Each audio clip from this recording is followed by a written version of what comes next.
তো গাইস, এখন আমি আম মাখা করব। এই যে আম কেটে রেখেছি, এখন আমি আম মাখা করবো। এটা মিষ্টি আম, ওই জন্য বেশি বেশি কিছু দেবো না, জাস্ট এই বিট লবণটা দেবো, দিয়ে আর মাখা করবো। তো চলো, ভাবলাম তোমাদেরকে শেয়ার করি।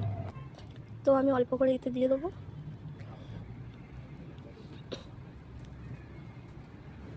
আর দেবো না, কারণ মিষ্টি আম তো বেশি কিছু দেওয়া যাবে না। শুধু এই বিট লবণটাই দেবো, আর কিছু দেবো না। নিয়ে এবার ভালো করে মেখে নেবো।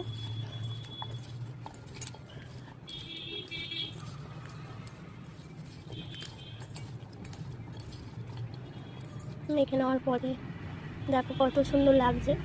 বোঝা যাচ্ছে না যে কিছু কিছু দিয়ে মানে মেখেছি। তো মিষ্টি আম তো, তাই বেশি কিছু দেবো না। তো খেয়ে দেখি কেমন লাগছে। খুবই সুন্দর লাগছে। তা তোমরা এখনও মানে কে কে আম মাখা খেতে পছন্দ করো, সবাই কমেন্টে জানাবে। টাটা।